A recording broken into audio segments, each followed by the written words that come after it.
Hello everyone, कैसे हो आप सभी लोग। Myself Nikhil sir and I welcome you to physics by Nikhil Raj. तो देखो, इस वीडियो के अंदर हम स्टार्ट करना जा रहे हैं अपना जो नया सब्जेक्ट है, थर्मोडायनेमिक्स एंड स्टैटिस्टिकल फिजिक्स कह सकते हो, स्टैटिस्टिकल मैकेनिक्स कह सकते हो। ठीक है, पहले 5-7 मिनट के अंदर अपने बात करेंगे इस सब्जेक्ट का नेचर कैसा है, इस सब्जेक्ट में आपके सिलेबस में क्या क्या है, आरपीएससी फर्स्ट ग्रेड फिजिक्स के। ठीक है, और इसमें से कितने क्वेश्चन आपको देखने को मिल सकते हैं और इसके पीवाईक्यू किस तरीके के आते हैं।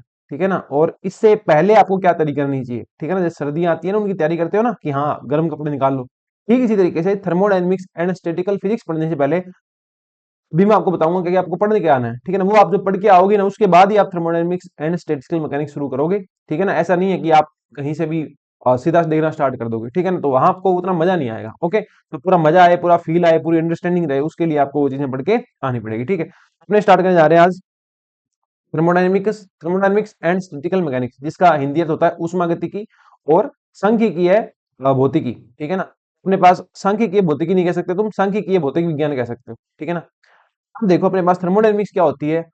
थर्मोडायनेमिक्स ऊष्मागतिकी ऐसा पार्ट है जिसके अंदर ताप की बात होगी, ऊष्मा की बात होगी, ऊष्मा के स्थानांतरण की बात होगी, स्थानांतरण की विधियों की बात होगी। ठीक है, स्थानांतरण के नियमों की बात होगी। वो अपने पास क्या कहलाता है, थर्मोडायनेमिक्स कहलाता है, जहां ऊर्जा की ऊष्मा की ही बात होती रहेगी। ठीक है, सिस्टम आएगा जिसे हम निकाय कहते हो, उसे हीट दी जाएगी, वो इंटरनल एनर्जी में चेंज होगी। ठीक है ना, गैस की अनुगति करेंगे, काइनेटिक एनर्जी होगी, आइडियल गैस आएगी। ठीक है, बॉन्ड गैस आएगी, अट्रैक्शन होगा, रिपल्सन होगा। वो सारी चीजें आप कहाँ पढ़ते हो, थर्मोडायनेमिक्स में पढ़ते हो। ठीक है, इसके बाद अपने पास आता है स्टैटिस्टिकल फिजिक्स। होता क्या है बेसिकली कि थर्मोडायनेमिक्स का जो नया रूप है ना, वो अपने पास क्या है, स्टैटिस्टिकल मैकेनिक्स है। स्टैटिस्टिकल मैकेनिक्स है, स्टैटिस्टिकल फिजिक्स है। जो स्टैटिस्टिकल फिजिक्स है आपका, थोड़ा सा आप मान सकते हो कि ये क्या होती है, मॉडर्न भौतिक विज्ञान है। कौन सी है, मॉडर्न भौतिक विज्ञान है। मॉडर्न भौतिक विज्ञान होने का अर्थ क्या होता है कि थर्मोडायनेमिक्स को हम कैसे हैंडल कर रहे थे, हम हैंडल कर रहे थे पुराने तरीके से। हम कैसे हैंडल कर रहे थे, पुराने तरीके से, कि जितने भी अपने पास पुराने तरीके अवेलेबल थे उनके अकॉर्डिंग अपने थर्मोडायनेमिक्स हैंडल कर रहे थे। स्टैटिस्टिकल मैकेनिक्स क्या होती है, स्टैटिस्टिकल मैकेनिक्स हम सिर्फ और सिर्फ नए तरीकों से हैंडल करते हैं। जैसे कि मतलब मान लो प्रोबेबिलिटी से हैंडल करते हैं। ठीक है, क्वांटम मैकेनिक्स के फीचर से हैंडल करते हैं, यहाँ स्पिन की बात करेंगे। ठीक है, डिस्ट्रीब्यूशन की बात करेंगे, और इसके साथ साथ बहुत सारी ऐसी बातें होंगी जो थर्मोडायनेमिक्स को क्या कर देगी, आसान कर देगी। ठीक है, तो वो सारा किसमें आता है, स्टैटिस्टिकल फिजिक्स में आता है। अब आता है इस सब्जेक्ट को स्टार्ट करने से पहले आपको 11th क्लास के अंदर, अपनी जो 11th क्लास थी, जिसका क्रैश कोर्स मैंने आपको यूट्यूब पे फ्री करवा रखा है, उसके अंदर से अपने पास 2-3 चैप्टर है। ठीक है ना, 2-3 चैप्टर है। एक तो है अपने पास थर्मोडायनेमिक्स, थर्मोडायनेमिक्स प्लस केटीजी, है ना, काइनेटिक थ्योरी ऑफ गैसेस। ये दोनों चैप्टर आपने पढ़ रखे हैं क्रैश कोर्स से, तो आप उनको रिवाइज करके आ जाएं एक बार। ठीक है ना, उनके नोट्स आपने बनाए होंगे तो उसे रिवाइज कर लीजिए, आपको मुश्किल से 15-20 मिनट लगेगी। ठीक है ना, और अगर आपने वो पढ़ ही नहीं रखे तो पहले आप वो पढ़ के आइए। अगर आप वो पढ़ के नहीं आओगे, यहाँ आपको वो फील नहीं आएगा। है ना, मैं पूरी पूरी 11th यहाँ रिवाइज नहीं करवाऊंगा आपको, क्योंकि मैंने वहां करवा दी है। ठीक है, तो आप वहां से देखना और उसके बाद अपने आगे स्टार्ट करते हैं थर्मोडायनेमिक्स एंड स्टैटिस्टिकल फिजिक्स। है ना, थर्मोडायनेमिक्स के दो, थर्मोडायनेमिक्स पढ़ने के लिए आपको दो चैप्टर पढ़ के आने हैं। पहला थर्मोडायनेमिक्स 11th क्लास वाला, दूसरा केटीजी 11th क्लास वाला। ठीक है ना, ये दोनों चैप्टर आप पढ़ के आएंगे। इसके अलावा एक और भी आप पढ़ के आना, मैं बता रहा हूँ आपको, thermal property of matter, thermal properties of matter, ये चैप्टर भी आप पढ़ के आएंगे। तो ये 3 चैप्टर आपको 11th के पढ़ के आने हैं, आपके 11th के 3 चैप्टर भी रिवाइज हो जाएंगे और थर्मोडायनेमिक्स में आपको जाने में मजा भी आएगा। ओके, ये 3 चैप्टर आप पढ़ लेना। अब मैं बात करता हूँ इस सब्जेक्ट में सिलेबस में क्या क्या अपने। ठीक है, थर्मोडायनेमिक्स एंड स्टैटिस्टिकल फिजिक्स, पहला है अपने पास मैक्सवेल वेलोसिटी डिस्ट्रीब्यूशन, कि अपने पास कोई भी गैस है, क्या है, कंटेनर में कोई भी गैस है, तो उसके अंदर वेलोसिटी को डिस्ट्रीब्यूशन कैसे होता है, कौन सी वेलोसिटी वहां होती है। वैसा नहीं है कि वहां पे सिर्फ एक वेलोसिटी होगी, वहां पे कई वेलोसिटी होगी। जैसे कि अपने पास वी एवरेज की औसत वेग क्या है, जो अपने पास उसके अंदर परमाणु है, नहीं परमाणु नहीं हो सकते, अणु होंगे ना, मॉलिक्यूल्स होंगे, तो उनका औसत वेग क्या है, उनमें से वो वेग कौन सा है जो अधिकतम अणुओं ने ले रखा है। समझ रहे हो ना, मतलब मान लो 5 मीटर प्रति सेकंड की स्पीड से 10 अणु भाग रहे हैं और 4 की स्पीड से 3 ही भाग रहे हैं, तो मोस्ट प्रोबेबल कौन सा होगा, 5 वाला होगा। ठीक है ना, उसके बारे में बात करेंगे। वो डिस्ट्रीब्यूशन कैसे दिया, मैक्सवेल ने दिया था, तो वो कैसे दिया डिस्ट्रीब्यूशन। उसके बाद आता है ट्रांसपोर्ट फेनोमेना।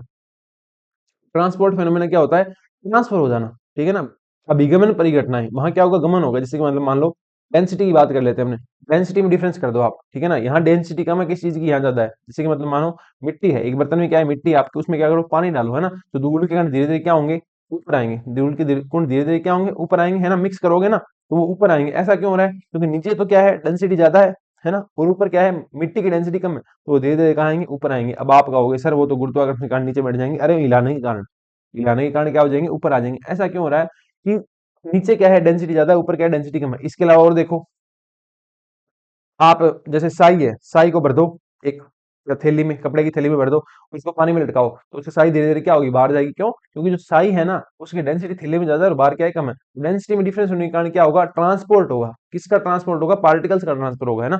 तो वहां इसी तरीके से अपने पास श्यानता की बात होगी, थर्मल कंडक्टिविटी की बात होगी, है ना, उसमें चालकता की बात होगी। ओके, जैसे कि आपके पास ताप में अंतर है, ताप में अंतर है तो क्या होगा, उसमें हस्तांतरण होगा।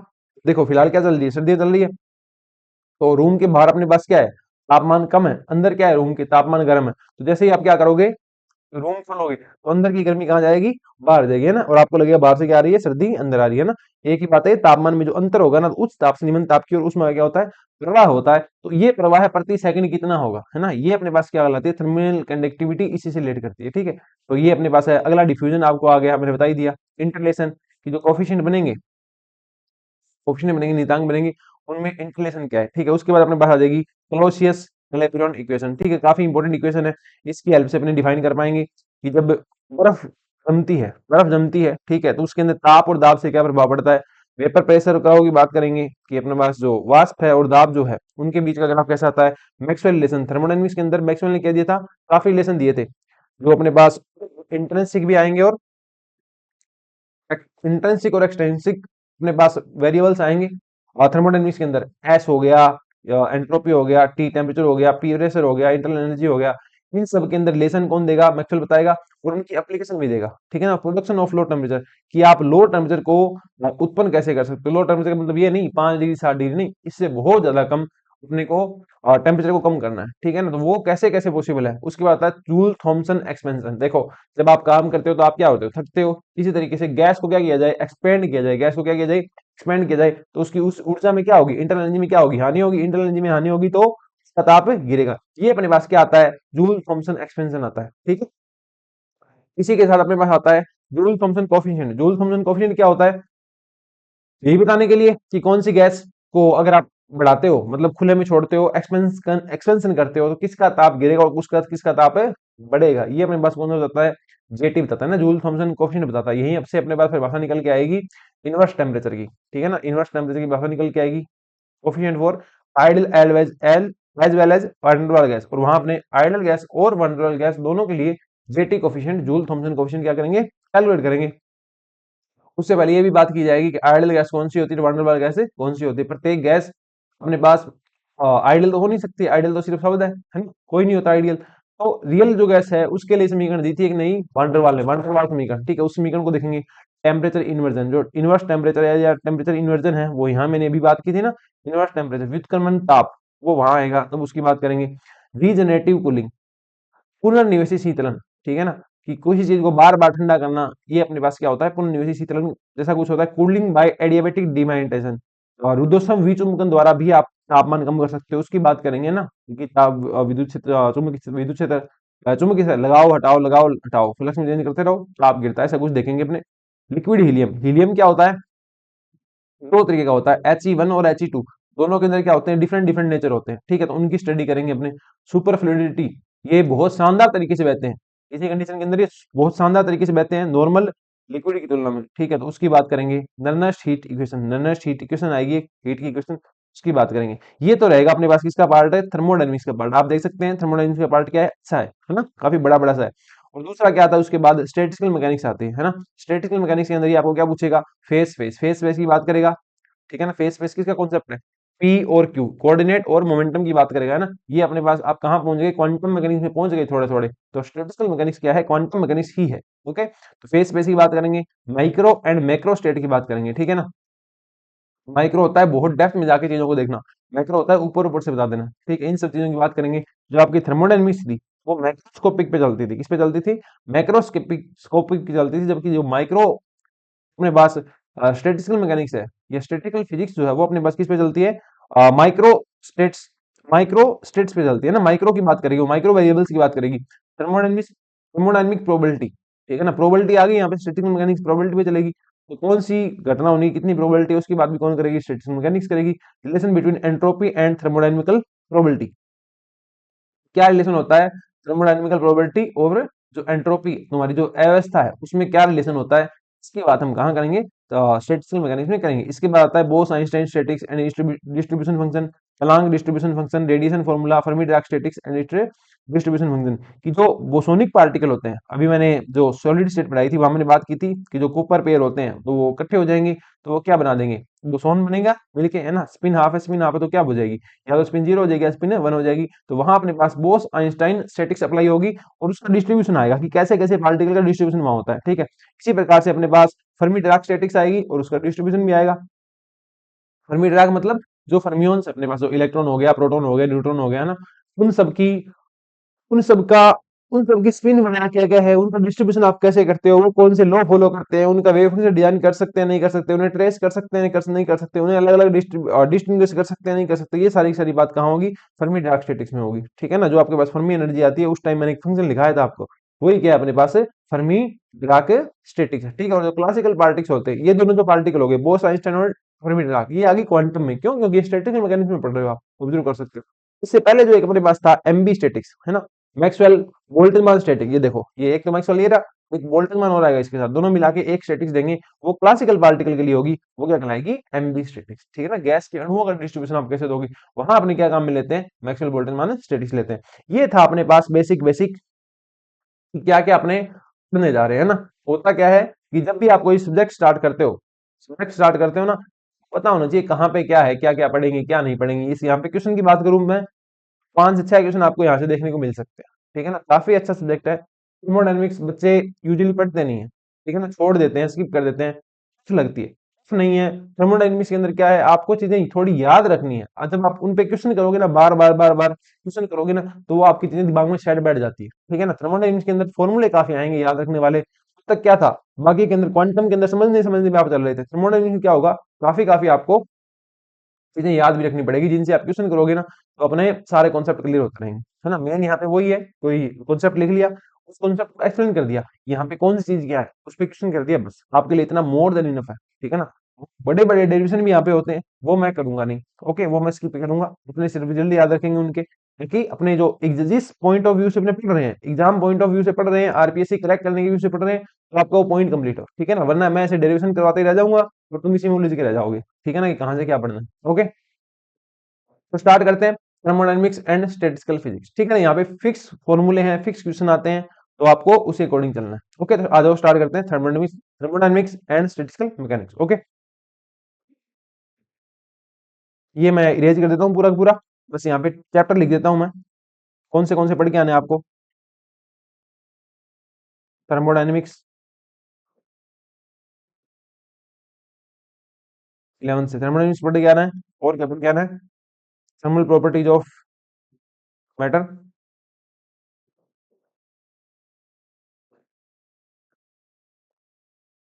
Thermal properties of matter.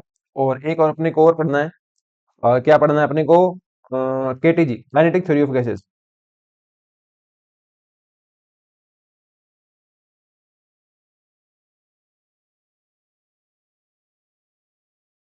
Kinetic theory of gases, ठीक है। तीनों के तीनों आपको चैप्टर 11th वाले पढ़ के आने हैं, ओके। अब बात करते हैं, आ जाओ।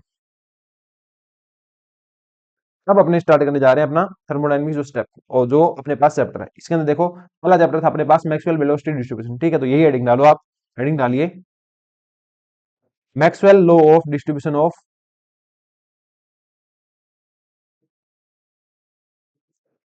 Maxwell law of distribution of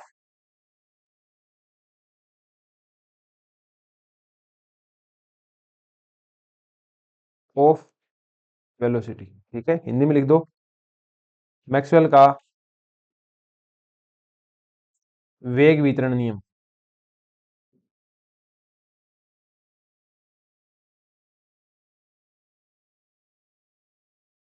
देखो मैक्सवेल ने क्या बताया था, मैक्सवेल ने ये बताया था कि अपने पास जैसे कि मतलब मान लो एक कंटेनर है, ठीक है ना, कंटेनर है, उसके अंदर गैस भरी हुई है, ठीक है, उसके अंदर क्या है, मोलिक्यूल्स है, ठीक है ना, मोलिक्यूल्स है। तो मोलिक्यूल के पास अलग अलग वेलोसिटी होगी, है या नहीं, कोई तेज भाग रहा होगा, कोई धीरे भाग रहा होगा, उन सबका एवरेज लोगे तो वो क्या आ जाएगी, एवरेज वेलोसिटी आ जाएगी। इसी तरीके से उसका वर्ग माध्य मूल मान भी निकाल सकते हो, ठीक है ना, वर्ग माध्य मूल मान भी आपको निकालना पड़ सकता है, तो वीआरएमएस की बात करेंगे, ठीक है। इसी के साथ साथ मैक्सिमम वेलोसिटी भी होती है, मैक्सिमम वेलोसिटी होती है या नहीं होती, मैक्सिमम वेलोसिटी होती है अपने पास, कि कौन सी वेलोसिटी है जिसपे अधिकतम क्या है, मोलिक्यूल उस वेलोसिटी से भाग रहे हैं, वो क्या होती है, मैक्सिमम वेलोसिटी होती है ना।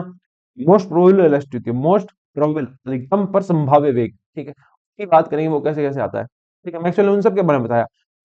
ये सब बताने से पहले मैक्सवेल ने क्या लिए थे, कुछ कुछ अजम्पशन लिए थे। क्या लिए थे? कुछ कुछ अजम्पशन लिए थे, जो आपने केटीजी में अजम्पशन लिए थे, आपको याद हो तो, काइनेटिक थ्योरी ऑफ गैसेस जब आप पढ़ाया था 11th क्लास वाला, तो उस टाइम भी अपने कुछ न कुछ अजम्पशन माने थे। वही अजम्पशन अपने लगभग लगभग याद रहते हैं। ठीक है ना, तो एक बार इसके अजम्पशन समझ लो, इसके अजम्पशन क्या क्या होते हैं। ठीक है, उसके बाद अपने इसका जो फाइनल नियम था वो लिखेंगे। ठीक है ना, 3D के लिए इसने अलग दिया था, 1D के इसने अलग दिया था, और 2D के लिए इसने अलग दिया था। उसके बाद इसने उनके वेग बताए थे, 1D में वेग क्या होगा, 2D में वेग क्या होगा, 3D में वेग क्या होगा। इसी के साथ इनके ग्राफ बताए थे कि तापमान बढ़ाने पे वेग में क्या फर्क पड़ेगा। ठीक है, इतनी ही चीज आपके इस टॉपिक में काम की रहेगी। ठीक है, सबसे पहले तो इसके जंक्शन लिख लेते हैं। ओके, आ जाओ तो लिखना स्टार्ट करो। जंक्शन नॉर्मल एजम्पशन थे, देखो क्या क्या जंक्शन था। जंक्शन ये था अपने पास कि जो अणुओं की संख्या है ना वो बहुत ज्यादा है। अणुओं की संख्या क्या है? बहुत ज्यादा है। दूसरा जंक्शन क्या था? दूसरा जंक्शन ये था अपने पास कि जो अणुओं की डेंसिटी है ना इस वॉल्यूम के अंदर वो बहुत कम है। कहने का मतलब जैसे कि इस कमरा है, जिस आप कमरे में बैठे हो ना, इसमें मॉलिक्यूल्स है। ठीक है ना, ये आपका कंटेनर है, एक कमरा नहीं। ओके, तो इसके अंदर जो ऑक्यूपाइड वॉल्यूम, आपको पता है गैस में क्या होते हैं, मॉलिक्यूल्स दूर दूर होते हैं ना, इसके अंदर जो ऑक्यूपाइड वॉल्यूम है वो खाली स्पेस की तुलना में क्या है, बहुत कम है। समझ रहे हो ना, जैसे कि मतलब मान लो इसका 100 भाग क्या है, पार्टिकल्स, कंडेंस करो पार्टिकल को एक जगह लेके आओ तो इतना ही भाग है, उसमें क्या है पार्टिकल है, बाकी सारा रूम क्या है, खाली है। तो इस रूम की जो डेंसिटी है ना, जिसमें अपने पास गैस भरी हुई है, मॉलिक्यूल्स भरे हुए हैं, वो क्या है, बहुत कम है। और सेपरेशन क्या है? सेपरेशन क्या है मॉलिक्यूल्स के बीच में, बहुत बहुत ज्यादा है। इसके अलावा और भी था अपने पास। और जो अपने पास एनर्जी है ना, जैसे मॉलिक्यूल्स है वो क्या कर रहे हैं, मूवमेंट कर रहे हैं, तो इनके बीच में किसी तरीके का रिपल्सन भी नहीं है और किसी तरीके का अट्रैक्शन भी नहीं है। ठीक है, इनकी सारी की सारी एनर्जी क्या है, काइनेटिक एनर्जी है। कैसी एनर्जी है? Kinetic energy. ये एक स्थान से जाएंगे दूसरे स्थान पे, दूसरे मॉलिक्यूल से टक्कर करेंगे, फिर आएंगे, फिर तीसरे टक्कर करेंगे, इस तरीके से ये घूमते रहेंगे। ठीक है ना, टक्कर करते रहेंगे। और दो टक्करों के मध्य अपने पास, दो टकराओं के मध्य अपने पास किसी तरीके का कोई अट्रैक्शन, कोई रिपल्सन नहीं लगेगा, है ना। वो एक दूसरे के पास तभी जाएंगे, एक दूसरे को टच तभी करेंगे जब वो क्या कर रहे होंगे, टक्कर कर रहे होंगे। और यहाँ मॉलिक्यूल्स क्या कर रहे होते हैं, इलास्टिक कोलिजन कर रहे होते हैं। ठीक है, और वेलोसिटी की क्या होती है, सभी इक्वल प्रोबल डायरेक्शन होती है। ऐसा नहीं है एक्स में ज्यादा जाएगा, वाई में ज्यादा जाएगा, जेड में ज्यादा जाएगा, नहीं। प्रत्येक डायरेक्शन के अंदर आपका जो मॉलिक्यूल है वो क्या जाएगा, कंप्लीटली जा सकता है, एक्स में भी जा सकता है, वाई में भी जा सकता है, और जेड में भी जा सकता है। उसके अंदर कोई भी ऐसा नहीं है किसी एक डायरेक्शन के अंदर ज्यादा जाएगा। ठीक है, और जो स्पीड है ना, इसमें कंटिन्यूअस बदलाव आता रहेगा। समझ रहे हो ना, कंटिन्यूअस बदलाव आता रहेगा, किसी की है, किसी की है, किसी की है, किसी की है। ठीक है, तो कंटिन्यूअस बदलाव आता रहेगा। ये कुछ अजम्पशन अपने मैक्सवेल ने माने थे। ठीक है ना, इनको लिख लो आप कि पहले अजम्पशन क्या माने थे, उसके बाद इसका जो क्या बोलते अपने बात करेंगे इसका ग्राफ कैसे आता है। ठीक है ना, वेलोसिटी कौन सी है, ग्राफ कौन सा आता है, टेम्परेचर पे कैसे इफेक्ट पड़ता है डिस्ट्रीब्यूशन पे। ठीक है ना, वो सारा देखेंगे। ओके, और यहाँ से आपका क्वेश्चन आता ही आता है। इसका तो मैं अभी आपसे आपको लगभग 10 मिनट बाद जो फॉर्मूला लिखाने वाला हूँ, 10 से 15 मिनट बाद जो फॉर्मूला लिखाने वाला हूँ, उससे क्वेश्चन आता ही आता है। आपको क्वेश्चन देखने को मिलेगा। ठीक है, तो काफी इंपॉर्टेंट टॉपिक आपके पास ये रहने वाला है। ओके, तो इसमें लिखो, according to Maxwell law of, according to Maxwell law of, according to Maxwell law of distribution of,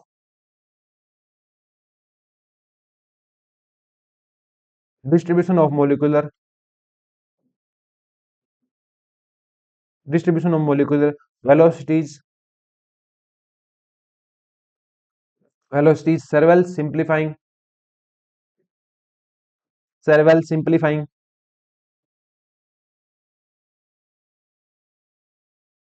several simplifying assumption are made, assumption are made। ठीक है ना, मैक्सवेल के अकॉर्डिंग क्या लिखा है मैंने कि मैक्सवेल के अकॉर्डिंग जो अपना मोलिकुलर वेलोसिटी थी, आणविक जो वेग थे ना, उनके डिस्ट्रीब्यूशन के लिए, उनको बताने के लिए मैक्सवेल ने उनको सिंपल करने के लिए कुछ ना कुछ क्या मान लिए थे, भी धारणाएं मान ली थी, कुछ अजम्पशन मान लिए। तो अजम्पशन आप लिखो। पहला अजम्पशन अपने पास है, n is very very greater than 1, number of molecules is very large, number of molecules is very large in numbers। ठीक है ना, कि बहुत ज्यादा मॉलिक्यूल्स अपने पास वहां पे होते हैं। ओके, दूसरा लिखो अपने पास, दूसरा यहाँ पे separation between molecules,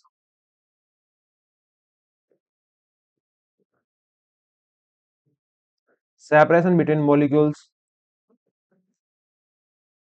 are very large, are very large as compare to their size their size, ठीक है ना, कि सेपरेशन जो मॉलिक्यूल के बीच सेपरेशन है वो बहुत ज्यादा होती है, ठीक है ना, लगभग जगह खाली रहती है गैस के अंदर, आपको ये बात पहले से ही पता है। नेक्स्ट है they are identical and their size is infinitesimal. They are identical, एक जैसे होते हैं सारे के सारे, ऐसा नहीं कोई अलग हो। And their size is infinite infinite infinite infinitesimal, ये भी मेरे को ढंग से नाम भी नहीं आ रहा, इनफाइनेटिसिमल जो भी नाम है, इसका अर्थ क्या है अपने पास है कि मॉलिक्यूल का साइज क्या होता है, बहुत छोटा होता है, सारे के सारे क्या होते हैं, सेम होते हैं। ओके, अगला पॉइंट लिखो आप। अगला पॉइंट अपने पास, they move in straight line, they move in straight line, they move in straight line, इसका मतलब क्या है कि जो मॉलिक्यूल्स होता है ना वो सीधी रेखा में गमन कर रहा है, जैसे कि यहाँ से कोई मॉलिक्यूल जाएगा ना तो सामने वाली दीवार पे टकराएगा, फिर इधर जाएगा, तो वो मॉलिक्यूल जैसे ही किसी के साथ टकराएगा ना तभी वो अपनी दिशा चेंज करेगा, टकराने के बाद चेंज करेगा, ऐसा नहीं है वो ऐसे जैसे जाएगा, नहीं, पूरा सीधा जाएगा। जैसे कि मैं यहाँ पे बता देता हूँ आपको रफली, वो इस तरीके से जाता है, यहाँ गया, यहाँ टक्कर करी, फिर यहाँ आया, फिर यहाँ टक्कर करी, फिर यहाँ आया, फिर यहाँ टक्कर करी, फिर यहाँ आया, इस तरीके से मॉलिक्यूल क्या होता है, पूरा घूमता है। ठीक है, तो यहाँ आपने लिखा था दे move in straight line until a collision until a collision until a collision and always do elastic collision and always do elastic collision. जो अपने पास मॉलिक्यूल्स होंगे वो क्या होंगे, हमेशा इलास्टिक कोलिजन ही करेंगे, क्या करेंगे, इलास्टिक कोलिजन ही करेंगे। ठीक है ना, इलास्टिक कोलिजन कौन सी होती है, वो होती है इसके अंदर मोमेंटम भी आपका क्या रहेगा, कंजर्व रहेगा, और काइनेटिक एनर्जी भी क्या रहेगी, कंजर्व रहेगी। इन इलास्टिक कौन सी होती है, जिसमें मोमेंटम क्या रहेगा, कंजर्व रहेगा, और काइनेटिक एनर्जी कंजर्व नहीं रहेगी, और यहाँ दोनों कंजर्व रहेंगे। ठीक है, अगला लिखो, their energy is totally kinetic, भैया किसी तरीके के उनके अंदर अपने पास पोटेंशियल एनर्जी नहीं है, किसी तरीके का अट्रैक्शन रिपल्सन कुछ भी नहीं है। ठीक है ना, their energy is totally elastic, sorry elastic नहीं, काइनेटिक,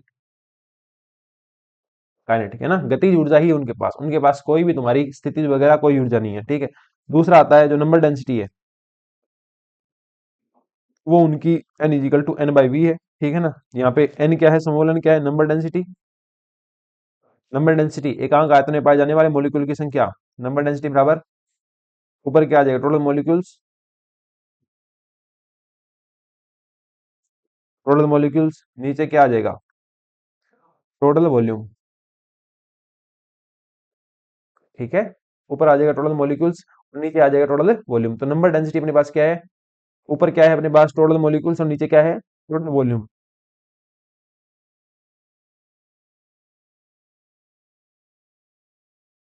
टोटल मॉलिक्यूल्स और नीचे क्या आ जाएगा, टोटल वॉल्यूम। ठीक है ना, कि एकांक आयतन के अंदर अणुओं की जो संख्या है वो कितनी अपने पास, स्मॉल एन है। अगला हो जाएगा, all direction of velocity is possible,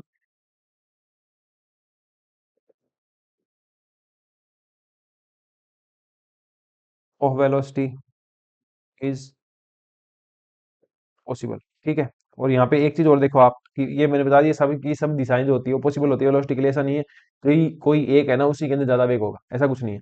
ठीक है, यहाँ पे देखो, यहीं से देखो अपने पास एक चीज आप, कि ये क्या हो गया, वी आयतन में अणुओं की संख्या, ऐसे लिखो, और number of molecules,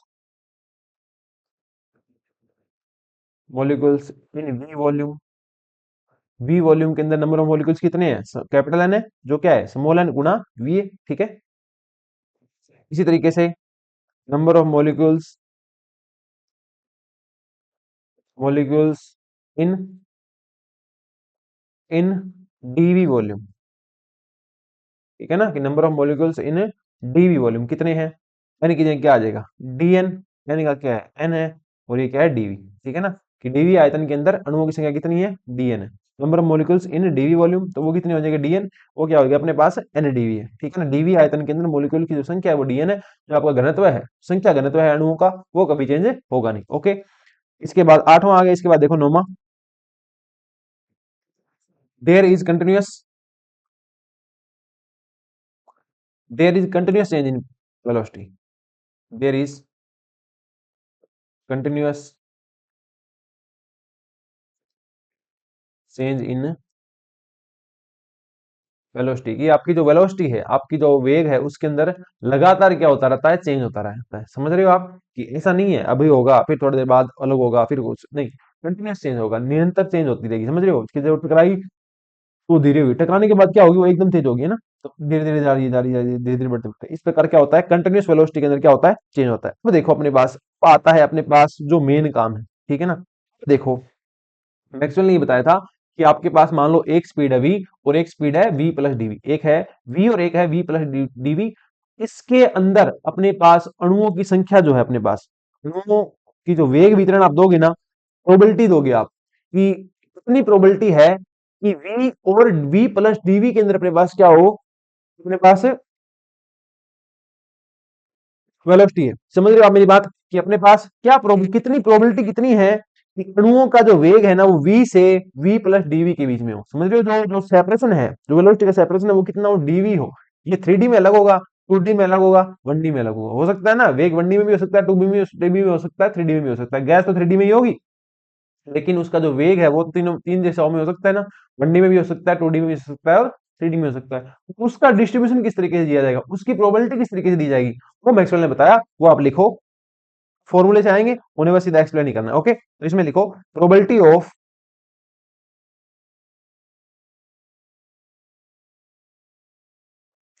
of molecules having probability of molecules having velocities between velocities between velocities between v plus dv, कि v and v plus dv के बीच जो अपनी वेलोसिटी होगी, इसकी प्रोबेबिलिटी क्या है, ठीक है। तो इनके 3D में अलग है, 2D में अलग है, 1D में अलग है, ठीक है। तो लिखो 3D के लिए इसका फॉर्मूला क्या है, 3D के लिए इसका फॉर्मूला है एफ वी डी वी, ये कितना है अपने पास, m bye 2 pi K T, ठीक है। इसकी पावर कितनी आ जाएगी, 3/2 ई टू पावर माइनस का m V square divide by 2 KT 4 pi V square dV. ये अपने पास समीकरण नंबर क्या है, एक है, ठीक है ना। F E dV equal to m by 2 pi K T, इसकी power 3/2 e to power minus का m V square by 2 KT 4 pi V square dV. अरे अरे अरे अरे अरे अरे, थोड़ी सी क्या कर दी अपन ने, गलती कर दी यहाँ पे, देखो ये दोबारा लिखो, ई की पावर माइनस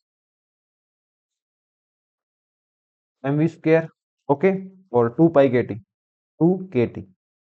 इसके गुणा में क्या आएगा, ई के गुणा में, ये ध्यान रखना, 4 पाई वी स्क्वायर डीवी, ठीक है। ये कैसे क्या है वो मैं आपको एक्सप्लेन करूंगा, है ना। ये सारे के सारे जो वी है ना, कहीं भी आयतन नहीं है, ये सारा का सारा क्या है, वेग ही है। तो इसको स्मॉल वाला लिख लो, जो कोण है वो थोड़ा सा मोड़ दो, ताकि ये याद रहे ये वेग है ना कि वॉल्यूम। ओके, ये रह गया 3D के अंदर। अब 2D वाला लिखो, बहुत आसानी से याद होगी, कंपैरिजन करके कराऊंगा ना आपको, बहुत आसानी से आपको याद हो जाएंगे। ओके, यहाँ क्या आ जाएगा, एफ वी डीवी 2D के अंदर m bye 2 pi K T, ठीक है। ये देखो ये कैसा, 1/2 की पावर 3 होगी, क्योंकि 3D है। या 1/2 की पावर कितनी हो जाएगी, 2 हो जाएगी, क्यों, क्योंकि 2D है। और ई टू पावर माइनस का एम वी स्क्र बाय का 2 KT, सेम टू सेम। यहाँ क्या आ जाएगा, यहाँ आएगा 2 पाई वी डी वी। ये कैसे आएगा वो भी आपको बताएंगे, 1 मिनट का टाइम दीजिए, आप 1D का वो लिख लीजिए, फिर आपको बताते हैं।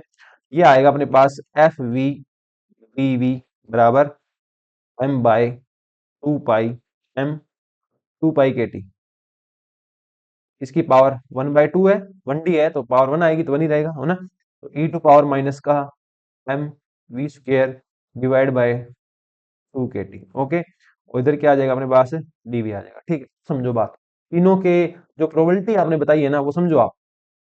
m/2 π/kT, m/2 π/kT, m/2 kT तीनों में, 1/2 तीनों में, 3d⁻3, 2d⁻2 और 1d⁻1। ओके, और e टू पावर अपने पास एनर्जी बटा एनर्जी है ना, हाफ के टी, ऊपर आ गया नीचे क्या आ गया, केटी आ गया, ऊपर आ गया हाफ के टी, नीचे आ गया केटी, ई टू पावर माइनस के अंदर क्या है, काइनेटिक एनर्जी बटा केटी, काइनेटिक एनर्जी बटा केटी, ये तीनों के अंदर ही। ओके, यहाँ देखो ये क्या आता है अपने पास, ये आता है जो अपना, यहाँ समझो आप एक बात को कि इसके अंदर क्या बोलते, 3D के अंदर वो वॉल्यूम होता है, तो ये बनता है ना, 2D के अंदर क्या होता है, क्षेत्रफल होता है, तो ये बनता है, 1D के अंदर कुछ होता ही नहीं, तो वेग का वेग ही रहता है। ठीक है, डेरिवेटिव करो, इसका डेरिवेटिव क्या आएगा, डीवी, इसका डेरिवेटिव क्या आ जाएगा, 2πv dv।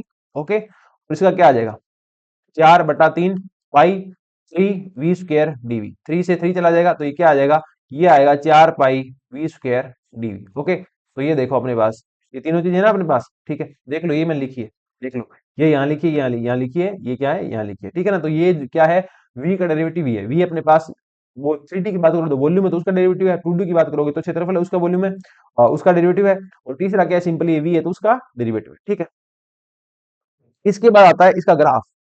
ठीक है ना, आप इसका ग्राफ बनाओ 3D वाले का, 3D वाले का जब आप ग्राफ बनाओगे ना, 3D वाले का अपने ग्राफ बनाने जा रहे हैं। ठीक है, तो आप ये बात ऑब्जर्व करो कि ये जो ग्राफ है वो किस तरीके से है, अपने पास एफ वी जो आपका आ रहा है, ठीक है ना, वो समानुपाती किसके आ रहा है, डीवी से डीवी हटा दो, समानुपाती किसके आ रहा है, ये आ रहा है, देखो पावर माइनस mv², वी एक तो यहाँ इफेक्ट करने वाला, एक वी कहाँ इफेक्ट करने वाला, यहाँ है। ठीक है ना, दो जगह अपने पास वी है जो इसको इफेक्ट करेगा, तो आपको वेग के साथ साथ आपकी जो प्रोबेबिलिटी है वो कैसे बदल रही है, ठीक है, वो चीज आपको देखनी है। तो आ जाओ, वी समानुपाती क्या आया, एक तो आ गया ई टू पावर माइनस bv², है ना, ये जो v है, ये देखो ये जो कांस्टेंट था, m कांस्टेंट है, मास दो कांस्टेंट है, बोल्ट्जमान कांस्टेंट है, ताप कांस्टेंट है। ठीक है, तो इसे मान लिया मैंने b, तो ये आ गया ई टू पावर माइनस का bv², और यहाँ क्या है अपने पास है v², है क्या है, v² है, तो ये क्या आएगा, v² आ जाएगा, है ना।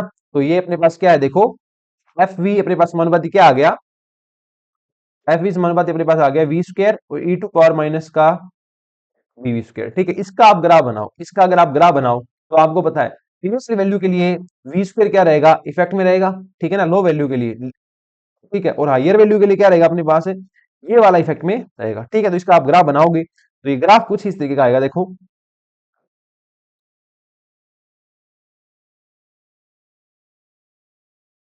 ठीक है, ये जो v अपने पास, तो इधर भी आ गया v अपने पास। ओके, और इधर अपने पास क्या आ गया,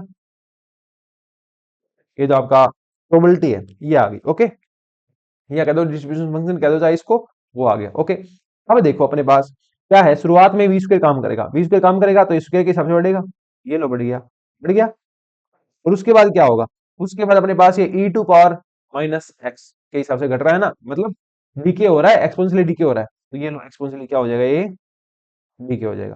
ठीक है ना, अब देखो अपने पास, तो आपने क्या किया, और आपने ताप बढ़ाया, अब आपने क्या किया, ये कौन से ताप पे थी, ये T1 ताप पे थी, T1 ताप पे थी, तो ये देखो ये पीक आ गया, ये पीक क्या कर रहा है, ये पीक कह रहा है कि इस वेग वाले बहुत सारे अणु हैं इसके अंदर, यहाँ पे अणु, यहाँ पे अणु, यहाँ पे अणु, यहाँ पे अणु, एरिया अंडर टकराव लगा निकालोगे ना, तो वो आपके पास क्या आ जाएगी, अणुओं की संख्या आ जाएगी। ठीक है ना, जो पीक पे है, जो ये पीक वाले वेलोसिटी है ना, ये पीक पीक क्या कह रहा है अपने को, पीक ये कह रहा है कि इस वेलोसिटी वाले अणुओं की संख्या क्या है, अधिकतम है, इस वेलोसिटी वाले अणुओं की संख्या क्या है, अधिकतम है, इससे कम वेलोसिटी करोगे तो उनकी संख्या भी कम है, और इससे ज्यादा वेलोसिटी करोगे तो उनकी संख्या भी अपने पास कम है। ठीक है ना, ये तापमान क्या है, T1 है। तो आपने क्या किया, ताप बढ़ाया, अब आपने क्या कर दिया, ताप बढ़ा दिया, तो आप जब ताप बढ़ाओगे तो ये अपने पास कुछ इस तरीके का ग्राफ बनेगा।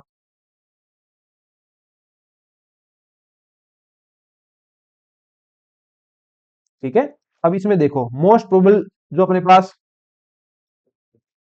मोस्ट प्रोबेबल जो अपने पास स्टेट थी ना, वेलोसिटी वाली स्टेट थी, यहाँ पे क्या था, कितने कितने अणुओं का वेग क्या था, मोस्ट प्रोबेबल वाले का वेग क्या था, मतलब अधिकतम ही अणु, यहाँ वाले अधिकतम अणु, उनका वेग कितना है, वीएमपी है।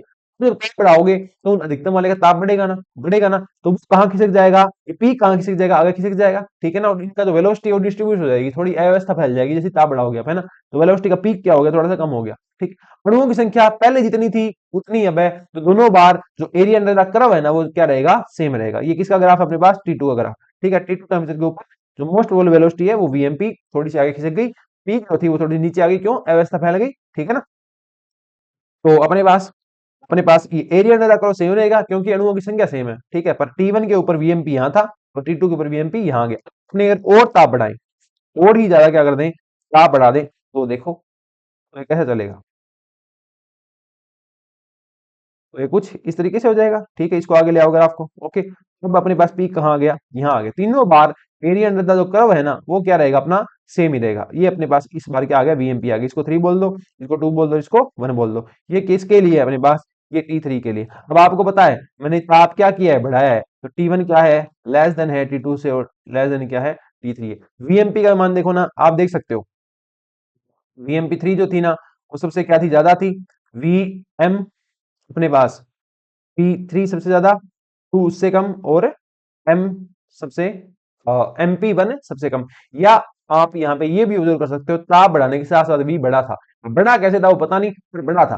ठीक है ना, इनकी बात भी अपने इंक्लूड करेंगे। ठीक है, अब अपने पास देखो वेलोसिटी दी, उसने वो आया अपने पास, कौन आया, मैक्सवेल आया, और उसने वेलोसिटी बताई कि आपके पास एवरेज वेलोसिटी कितनी आएगी। ठीक है ना, और वर्ग मध्य मूल वेलोसिटी कितनी आएगी, और मैक्सिमम प्रोबेबिलिटी, मैक्सिमल प्रोबेबिलिटी कितनी आएगी। ठीक है, इसके साथ उसने स्पीड की बात की। स्पीड मतलब चाल, स्पीड मतलब चाल, और वेलोसिटी मतलब वेग। दोनों में डिफरेंस क्या है आपको पता ही है। स्पीड क्या है, एक सदिश राशि है, और स्पीड क्या है अपने पास, एक सदिश राशि है। चाल जो एक सदिश राशि है, जबकि जो वेग है आपका, वेलोसिटी जो आपके पास क्या है, एक सदिश राशि है। अगर आपके पास वेलोसिटी v है, अगर आपके पास वेलोसिटी क्या है, v है, इसका आप क्या ले लो, मैग्नीट्यूड ले लो। क्या ले लो, मैग्नीट्यूड ले लो। आप इसका क्या ले लो, मापांक ले लो। तो ये क्या बन जाता है, ये स्पीड बन जाता है। क्या बन जाता है, स्पीड बन जाता है। जो v होता है वो कौन सी डायरेक्शन में हो सकता है, x में भी है, y में भी, z में भी है। और जबकि जो स्पीड है, c से स्पीड को बोल रहा हूं मैं, और v से वेलोसिटी को बोल रहा हूं, तो इसकी कोई डायरेक्शन है होती ही नहीं है, ये अदिश होती है। ठीक है, यहाँ अपने पास 3 मान होते हैं प्रत्येक चीज के। कौन से, एक होगा आरएमएस मान, है ना, वर्ग माध्य मूल मान। आपके जो प्रत्येक पार्टिकल की वेलोसिटी मान लो यहाँ पे कितनी है, v1 है, v2 है, v3 है, v4 है। ठीक है, आपने क्या किया, इन सबका एवरेज निकाला। एवरेज निकालोगे तो वो क्या आएगा, वो आएगा वी एवरेज। बचपन में एवरेज निकालते थे ना, 1+2+3+4 संख्याओं का योग, फिर संख्याओं की संख्या, है ना, आंकड़ों का योग बटा आंकड़ों की संख्या, है ना। इनका जो एवरेज आएगा वो आएगा वी एवरेज। तो आपको एक तो ये निकालना होता है, एक निकालना होता है अधिकतम अणु किस वेग से भाग रहे हैं, वो क्या है, वी एमपी। वी एमपी मतलब मोस्ट प्रोबल, मोस्ट प्रोबेबल, अधिक संभाव्य, अधिकतम है संभाव्य वेग। ठीक है, ये क्या हो गया, औसत वेग, अणुओं का औसत वेग। और ये अपने पास क्या आ गया, ये आ गया अपने पास वर्ग मध्य मूल मान। लिखना नहीं, आपको समझा रहा हूं ना। ये आ गया अपने पास वर्ग मध्य मूल वेग। वर्ग माध्य मूल वेग कैसे बनेगा, प्रत्येक का क्या करो, वर्ग करो। प्रत्येक का क्या करो, वर्ग करो, कर दिया वर्ग, माध्य लो, माध्य ले लिया, और उसका मूल मतलब वर्गमूल ले लो। तो जो आपके पास वेग आएगा वो आपके पास कौन सा आता है, आरएमएस आता है। ये अपने पास किसके आए हैं, वी के आए हैं, किसके आए हैं, वी के आए हैं। इसी तरीके सी के भी आएंगे।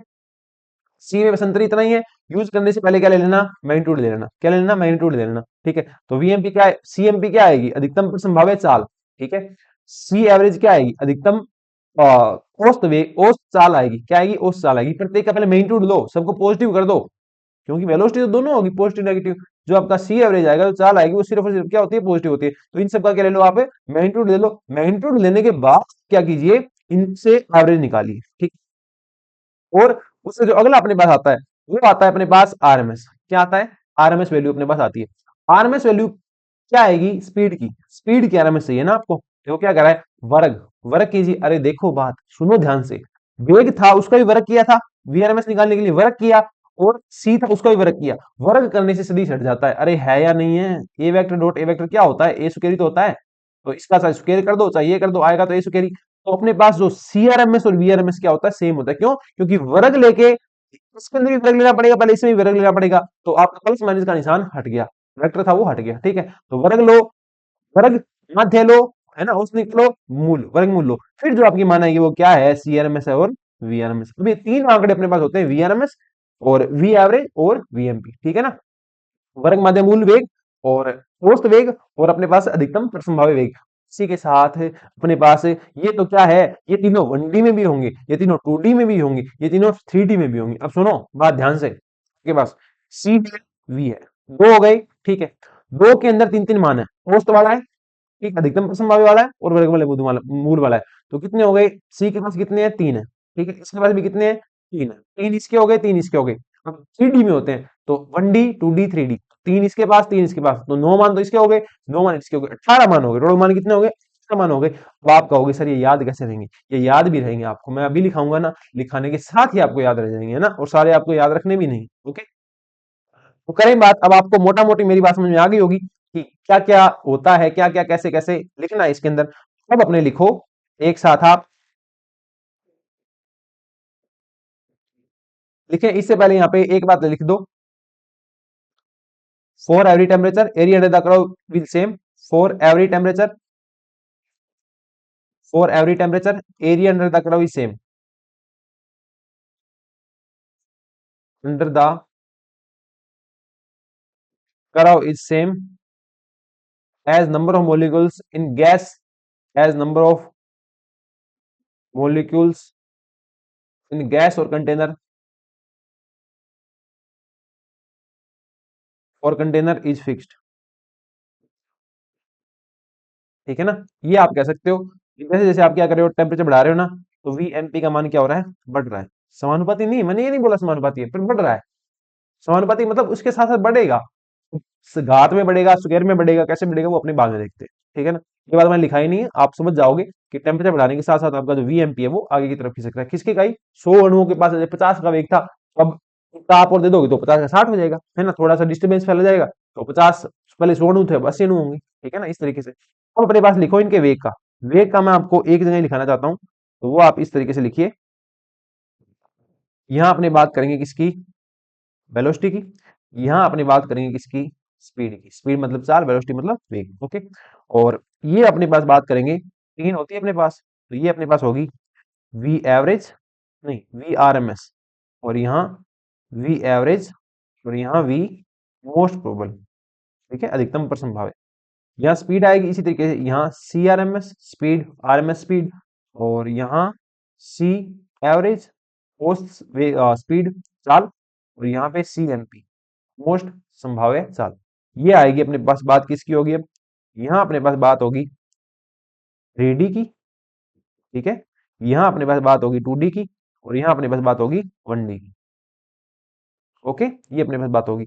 सबसे इंपॉर्टेंट और सबसे जो ज्यादा आपको याद रखनी है ना, वो आपके पास ये वाली है।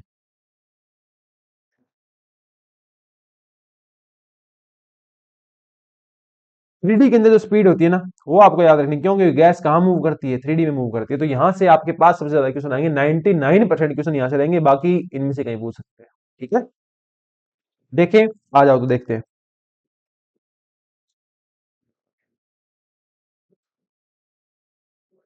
देखो क्या होता है।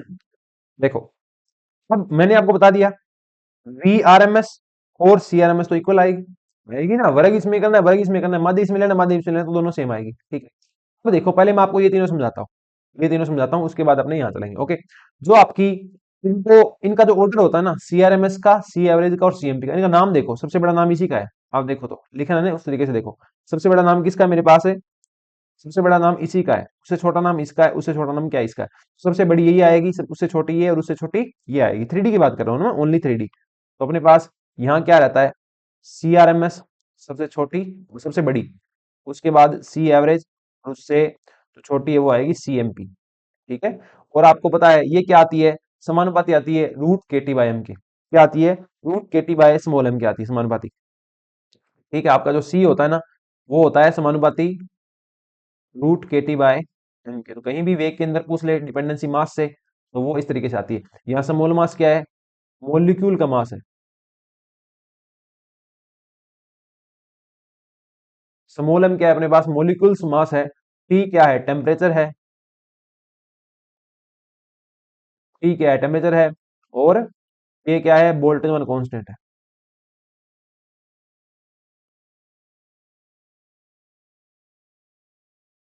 ठीक है ना, तो अब देखो ये सारे के सारे आएंगे तो केटी बाय एम के समानुपाती, ये लो केटी बाय एम, आप भी लो सर केटी बाय एम, ये लीजिए सर, आप भी लीजिए केटी बाय एम। ठीक है, अब देखो सबसे बड़ा ये है, सबसे छोटा ये है। सबसे बड़ा जो होगा ना, ये आ जाएगा 3 केटी। ये मैं आपको समझा चुका हूँ केटीजी वाले चैप्टर में, थर्मोडायनेमिक्स में जो केटीजी पढ़ा था ना, वहां पढ़ा था, तो वहां से भी समझ के आ जाना। ठीक है, ये क्या आएगा, √2 के। और ये कैसे आया था वो मैंने वहां समझाया था, तो मैं यहाँ नहीं समझाऊंगा, यहाँ आपको डायरेक्ट याद रखना है। ठीक है ना, डेरिवेशन अपने सिलेबस में नहीं है, नए कॉम्पिटिशन प्रोस्पेक्टिव से आपको पढ़ना चाहिए। ठीक है ना, पॉइंट ऑफ व्यू से आपको नहीं पढ़ना चाहिए डेरिवेशन। ये 2 आ गया, ये 3 आ गया, बीच का कुछ चाहिए तो बीच का ही आता है अपने पास 8 बाय का पाई। इस तरीके से अपने पास ये जो 3D है इसके अंदर जो स्पीड है, जो चाल है, वो निकल के आती है। और ये अपने पास most most most most important topic अभी पढ़ रहे हो, इससे क्वेश्चन आएगा ही आएगा। ओके, तो ये कितने आ गई, वी आर सीआरएमएस कितनी आ गई, 3 केटी बाई एम, ये आ गई 8 by pi KT by M, और ये आ गई 2 केटी बाई एम। ओके, ये लिख दो, यहाँ लिख दो, कितना आ गई, √3 केटी बाई स्मॉल एम। ओके, अब कहोगे सर हमने तो आर वाला पढ़ा है, आर वाला भी बताएंगे, वेट कीजिए आप। ये हो जाएगा 8/पाई केटी बाई एम, और ये कितना हो जाएगा, ये हो जाएगा 2 केटी बाई का एम। ठीक है, 3D के अंदर अपने पास वेग आ गया। अब देखो, आपको पता है, आपको पता है जो सीआरएम से होता है वो क्या आता है, सेम ही आता है, 3 केटी बाई एम। ठीक है ना। अब देखो, वर्ग करके माध्य लोगे आप, तो 3D में लोगे तो इतना आएगा, 2D में लोगे तो 2 बचेगा, बचेगा या नहीं, वर्ग लेके मध्य ले लो तो जोड़ोगे ना, 2D में लोगे तो 2 दिशा का जोड़ोगे तो 2 केटी बाई क्या आएगा, एम आएगा। 1D में लोगे तो एक दिशा का जोड़ोगे तो कितना आएगा, केटी बाई एम आएगा अपने पास। ठीक है, ये सेम चलता ही है, क्योंकि वर्ग ले लिया तो अपने पास दिशा का मतलब ही नहीं है कोई, तो ये अपने पास कितना आ गया, केटी बाई का एम आ गया। ओके, इसके अलावा देखो, वेग है ना, एवरेज वेग 0 होगा, जितने अणु अपने क्या देखते हैं, गैस में जितने अणु इस साइड जाएंगे मोस्ट ऑफ उतने ही अणु इस साइड जाते हैं, तो ये भी 0, ये भी 0, ये भी 0, वेग दोनों दिशा में है भाई। वीएमपी की बात करें, मोस्ट प्रोबेबल का वेग देखें, तो मोस्ट प्रोबेबल जितने वेग से इधर भाग रहे होंगे उतने ही वेग से इधर भाग रहे होंगे। जैसे मोस्ट प्रोबेबल है, मान लो 50 अपने पास आ गए, 50 के पास अपना वेग क्या है, 20 है। ठीक है, तो आधों का होगा -20, आधों का होगा +20, तो ये भी क्या आ जाएगा, 0 0 0। तो वेग तो आपको सारे के सारे मैंने याद है करवा दिए। ठीक है, अब रहेगी अपनी स्पीड। स्पीड में देखो क्या होता है, स्पीड के अंदर कुछ चीजें आपको सीधे याद रखनी है, जैसे कि अपने पास ये है पाई केटी बाय का, और 2 केटी बाय का, कोई काम की नहीं है ये जो मैंने 2 लिखा है ना, कोई काम की नहीं है, कहीं भी आपको इसके बारे में नहीं पूछा जाएगा, तो ये बस लिख लो, इतनी इंपॉर्टेंट नहीं है।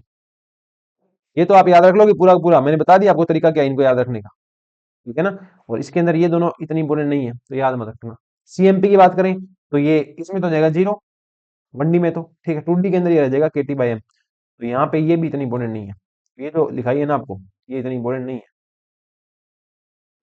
ठीक है, ये वाली इंपॉर्टेंट है, ये याद रख लेना, 9 की 9 ट्रिक से बता दी आपको, 0 0 0 बाकी तो, और वीआरएमएस वो सीआरएमएस के इक्वल हो ही जाएगी। ओके, और बस यहाँ पे सबसे इंपॉर्टेंट ये वाली है कि 1D के अंदर जो वीआरएमएस होती है ना, वो कितनी होती है, √80/m होती है, इससे क्वेश्चन आ जाता है बहुत बार। ठीक है, तो आप ये पता रखेंगे। ओके,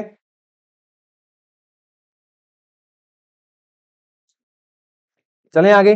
ये आपको मैंने फॉर्मूले सारे सारे लिखवा दिए। अब यहाँ पे जो बाकी चीज लिखाई है देखो, ए जो यहाँ पे वो क्या है, बोल्टजमान नियतांक है। ठीक है, इसका मान कितना होता है लिख लो, 1.38 10⁻23, और जूल प्रति केल्विन। और दूसरा अपने पास क्या है, इसे के नहीं लिखते, के भी लिखते हैं, के बोल्टजमान, बोल्टजमान कांस्टेंट। और अपने पास क्या है, टी टेम्परेचर है, एम क्या है, मास ऑफ मॉलिक्यूल। एक बात देखो, आप कहते हो कि सर आर के अंदर भी चीज दी जाती है, देखो आप बात होता क्या है अपने पास, समझना इस बात को कि एक अणु का द्रव्यमान कितना है, एम है, मोलिकुलर मास है ये, मोलिक्यूलर मास नहीं है, मोलिक्यूल्स मास है, एक मोलिक्यूल का मास कितना है, इतना है।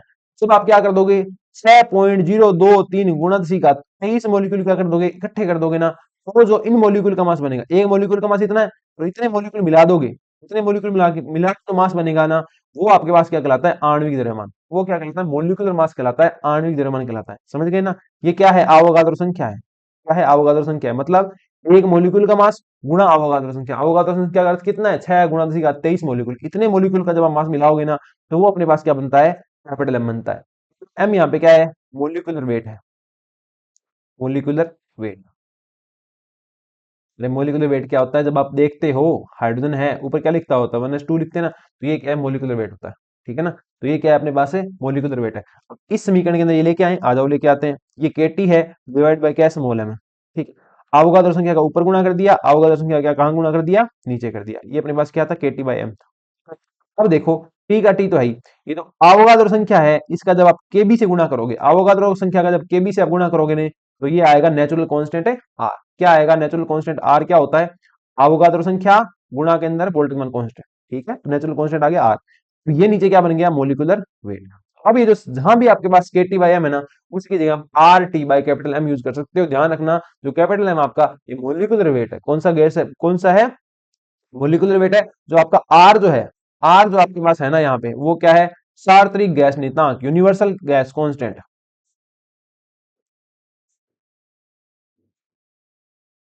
सार्वत्रिक गैस नियतांक है, यूनिवर्सल गैस है, कांस्टेंट है।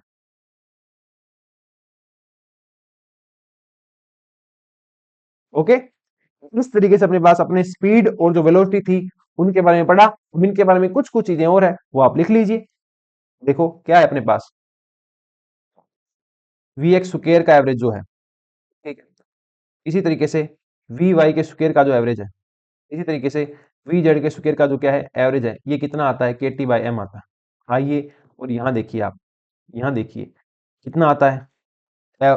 मतलब ये तो क्या था, आरएमएस था ना, वर्ग माध्य मूल लिया, मूल को हटाओ तो ये क्या हो जाएगा, इसका स्क्वायर हो जाएगा ना, वनडी वाले का, एक्स वाले का स्क्वायर, स्क्वायर करोगे कितना आया, के टी बाई एम। तो ये कितना आया देखो, वनडी में कितना आया, के टी बाई का एम, के टी बाई का एम, के टी बाई का एम, तीनों के लिए वी एक्स स्क्वायर का एवरेज, वी वाई का स्क्वायर और वी जेड के स्क्वायर का average, K T by M.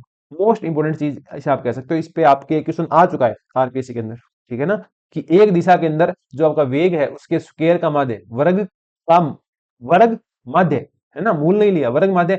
मूल लोगे तो रूट के टी बाई एम कर देना, इतनी बात है, समझ रहे हो ना, रूट के टी बाई एम कर देना, मूल लेना है तो आपको कोई दिक्कत नहीं है, ये क्वेश्चन डायरेक्ट आपका यहीं से है, ठीक है ना। अगला देखो, एवरेज वेलोसिटी, एक्स दिशा में, वाई दिशा में और जेड दिशा में, वेलोसिटी आ गई ना, आरएमएस होगी, बाकी सारी क्या होगी, जीरो होगी, तो जीरो कर दो, ठीक है। और आपने क्या ऑब्जर्व किया, कि जो आपकी स्पीड है, जो स्पीड है वो समानुपाती किसकी होती है, के टी बाय एम की होती है, या आप कह दो समानुपाती होती है आर टी बाय का कैपिटल एम, जहाँ पे कैपिटल एम क्या है, मोलिकुलर वेट। ओके, जो सीआरएमएस वगैरह होती है आपकी, वो उनका रेशियो मैं आपको बता ही दूं वापस, सीआरएमएस स्पीड की बात कर रहा हूँ है ना, और सी एवरेज और C M P most probable, ये कितना होता है, यहाँ रहेगा रूट 3, यहाँ रहेगा रूट 8/पाई और यहाँ रहेगा रूट, ये इनका रेशियो रहेगा। अब देखो बात, सबसे बड़ा कौन है, सीआरएमएस है, उससे छोटा सी एवरेज और उससे छोटा कौन है, सीएमपी। तो अगर मैं ग्राफ बना लेता हूँ वेलोसिटी का, किसी के लिए भी अपने ग्राफ है, जो अपने ग्राफ बनाए थे ना, उनमें से मान लो कोई एक ग्राफ अपने पास ही है, तो आपको जो तीनों डाटा मिलेंगे, ये कहाँ मिलेंगे, ये तो मिलेगा मोस्ट प्रोबेबल, तो यहाँ मिलेगा, मोस्ट प्रोबेबल कहाँ मिलेगा, यहाँ मिलेगा, और एवरेज कहाँ मिलेगा, उससे थोड़ा आगे, ठीक है, और जो आरएमएस मिलेगा वो सबसे आगे, ठीक है। इस तरीके से आपको जो स्पीड है, स्पीड का अगर आप कह दो, आप वेलोसिटी का अगर आप कह दो, उसके अंदर चीजें इस तरीके से आपको मिल रही होगी। ओके, ये अपने पास अपना जो वेलोसिटी वितरण नियम था ना, वो पूरा का पूरा ये था। इसके बाद अपने पास आता है मीन फ्री पाथ। क्या आता है, मीन फ्री पाथ आता है। देखो मीन फ्री पाथ मैं आपको 11 12 में समझा चुका हूं, आई थिंक फिर भी अपने यहाँ डिस्कस करेंगे। अगला टॉपिक डालो, मीन फ्री पाथ, मीन परिपात, जिसे आप कहते हो हिंदी में माध्य मुक्त पथ। क्या कहते हो, माध्य मुक्त पथ आप कहते हो।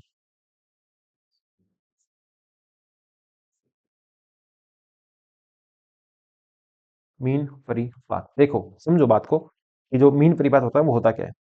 अपने पास कोई भी एक अणु, कोई भी क्या है अपने पास अणु है, वो क्या कर रहा है, वो क्या करता है, हमेशा गैस के अंदर बेतरतीब गति करता है। कौन सी गति करता है, बेतरतीब, रैंडम मोशन, जिगजैग मोशन, इस तरीके से मोशन करेगा। ये तो थोड़ा सा टेढ़ा कर दिया, जबकि सर आपने तो क्या बोला, स्ट्रेट लाइन में मूव करता है। ये लो, इस तरीके से अपना जो अणु होगा, मोलिक्यूल होगा, किसका, गैस का, वो मोशन करेगा, ठीक है ना। तो देखो यहां से चला, यहाँ टक्कर करी, यहाँ से चला, यहाँ से टक्कर करी, यहाँ से चला, यहाँ टक्कर करी, ठीक है ना। तो जो टक्कर के बीच का जो पाथ है, वो क्या इसका मुक्त पथ है। मुक्त पथ क्यों, वहां मुक्त था, वहां फ्री था, किसी टकरार नहीं था उसको, ठीक है ना। तो दो टक्करों के बीच का जो पथ है ना, वो क्या कहलाता है, मुक्त पथ कहलाता है। क्या कहलाता है, मुक्त पथ कहलाता है, फ्री पाथ कहलाता है, ठीक है ना। दो टक्करों के बीच का जो होगा वो क्या कहलाएगा, फ्री पाथ कहलाएगा। तो टक्कर तो बहुत सारी हो रही है ना, पहली टक्कर दूसरी टक्कर उनके बीच का गैप फ्री पाथ 1, दूसरी टक्कर तीसरी टक्कर उनके बीच का गैप सेकंड फ्री पाथ, दूसरी टक्कर, दूसरी टक्कर तीसरी टक्कर इसके बीच का कौन सा हो जाएगा, फर्स्ट, सेकंड, थर्ड, दूसरी और तीसरी के बीच के कौन सा हो जाएगा, थर्ड मुक्त, थर्ड फ्री पाथ हो जाएगा ना। इन सब फ्री पाथ का, इन सभी फ्री पाथ का, मुक्त पथ का जब आप लोगे, एवरेज लोगे, तो वो क्या कहलाएगा, मध्य मुक्त पथ। क्या कहलाएगा, मध्य मुक्त पथ कहलाएगा। और वही क्या अपने पास है, मीन फ्री पाथ है। क्या है अपने पास है, मीन फ्री पाथ होता है। ओके, और इसी तरीके से अपने पास एक आता है रिलैक्सेशन टाइम, ठीक है ना। रिलैक्सेशन टाइम, विश्रांति काल, वो क्या होता है, दो टक्करों के बीच का जो समय है वो क्या कहलाता है, विश्रांति काल कहलाता है। क्या कहलाता है, विश्रांति काल। अरे विश्राम विश्राम कर रहा है, वो रुका हुआ है ना आराम से, तो वो क्या कहलाता है, विश्रांति काल कहलाता है ना। अपने पास रिलैक्सेशन टाइम कहलाता है। ओके, अब देखो, जब आप सारे इलेक्शन टाइम का औसत लोगे, पहला इलेक्शन टाइम ठीक है, अरे वो कोई काम ही नहीं कर रहा तो रिलैक्स ही है इलेक्शन टाइम, दूसरा इलेक्शन टाइम, तीसरा इलेक्शन टाइम, इन तीनों का जो एवरेज लोगे, जितने भी अपने पास होगी उनके बीच का जो फ्री टाइम था, उन सबका आप जब एवरेज लोगे तो वो क्या आएगा, वो आ जाएगा अपने पास रिलैक्सेशन टाइम। ठीक है ना, उसको रिलैक्सेशन टाइम बोलते हैं, उसको टो से रिप्रेजेंट करते हैं। ठीक है, वो जो फ्री टाइम आपके पास बच रहा था उन सबका एवरेज। ठीक है, और इसके अंदर बात, चीजें क्या मानी गई, चीजें आपको ये माननी है कि जो आपके पास मॉलिक्यूल होगा, वो सीधी रेखा में क्या करता है, गमन करता है। मॉलिक्यूल कहाँ गमन करता है, सीधी रेखा में गमन करता है। ठीक है, टकरों के बीच का जो पाथ है वो मुक्त पथ कहलाता है, उनका जो औसत है वो मीन परिपात कहलाता है। ठीक है, ये बातें आपको लिखनी है, आप लिख लीजिए। हेडिंग मैंने यहाँ डाल दी है। ठीक है, डायग्राम मैंने यहाँ बनाया है, तो मैं यही लिख देता हूँ। ओके, तो आप ये टॉपिक उठा के यहाँ ले आना। ठीक है, तो मैं यहाँ लिखना स्टार्ट करूँ, तो इसको आप लिख लीजिए। ये जो मोशन है, ये कैसी कौन सी है, जिग जैग मोशन है, जिग जैग मोशन। और इसे आप क्या कहते हो, Brownian motion.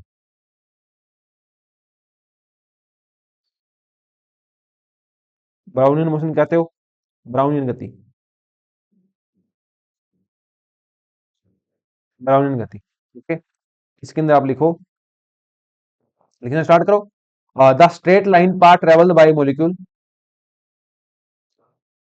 The straight line path, the straight line path. ये लिखवाने की जरूरत है क्या, है कि मीन परिपात क्या होता है, नहीं लिखवाने की जरूरत ना, नहीं लिखवाने की जरूरत, आपको पता है मी परिपात क्या होता है, खाली टाइम जितने वो लड़ेगा नहीं। ठीक है, मीन परिपात होगा वो क्या आ जाएगा, उसे लैम्डा से रिप्रेजेंट करते हैं। ये क्या है अपने पास, मीन परिपात है, मीन परि, ठीक है, औसत परिपात को क्या कहते हैं, मुक्त पथ, औसत मुक्त पथ, या माध्य मुक्त पथ, है ना। उसकी जगह क्या यूज कर सकते हो आप, माध्य मुक्त पथ यूज कर सकते हो। तो यहाँ पे जो लेमडा होगा वो क्या आ जाएगा, lambda one plus lambda two plus dash dash dash lambda N. ठीक है, मान लो टोटल चक्कर कितनी थी, एन थी, तो डिवाइड बाय एन। ये अपने पास क्या हो गया, माध्य मुक्त पथ आ गया। अब इसकी हिंदी लिखवाने की जरूरत नहीं है, वो क्या बोलते हैं, इसका जो सुलेख होता है, आपको सेंटेंस लिखाने की जरूरत नहीं है कि दो टक्करों के बीच के जो पाथ को फ्री पाथ कहते हैं, और फिर जो औसत निकालेंगे उसको औसत पाथ का वो माध्य मुक्त पथ कहेंगे। ठीक है, सीधा सीधा समझ जाओ आप, ये क्या है, माध्य मुक्त पथ है। ठीक है, ये जो लैम्डा है अपने को, ये कैसे दिया जाता है, ये कैसे गिवन होता है, ये गिवन होता है 1/√2 पाई एन डी स्क्वायर। समझ गए, जो आपका माध्य मुक्त पथ है वो कैसे देते हैं फिजिक्स के अंदर, थर्मोडायनेमिक्स के अंदर, 1/√2 पाई एन डी स्क्वायर। यहाँ पे आप एक एक टर्म समझो, अब कौन सी टर्म क्या है। जो यहाँ पे एन है ना, ये क्या है, ये है नंबर डेंसिटी। क्या है, नंबर डेंसिटी, जो आप देख के आए हो पीछे, देख के आए हो ना, एन बराबर कैपिटल एन बटा वी। ओके, डी क्या है, diameter of molecule, diameter mass sorry Vyas, diameter of molecule, molecule का व्यास है। समझ रहे हो ना, मॉलिक्यूल का क्या होता है, व्यास होता है ना, स्मॉल। ठीक है, तो डी क्या है अपने पास, डायमीटर ऑफ मॉलिक्यूल। ओके, और लेमडा क्या है यहाँ पे, मीन फ्री पाथ है। इसके अलावा और तो क्या हो गया, बस हो गया। अब यहाँ पे रो देखो आप, रो क्या होगा, रो होगा टोटल मास बटा वॉल्यूम। टोटल मास कितना होगा, एक का मास स्मॉल एम है, मान लो एन अपने पास टोटल मॉलिक्यूल है, टोटल मास कितना हो गया, स्मॉल एम इंटू एन। ठीक है, यहाँ पे कैपिटल एन क्या है, टोटल नंबर ऑफ मॉलिक्यूल,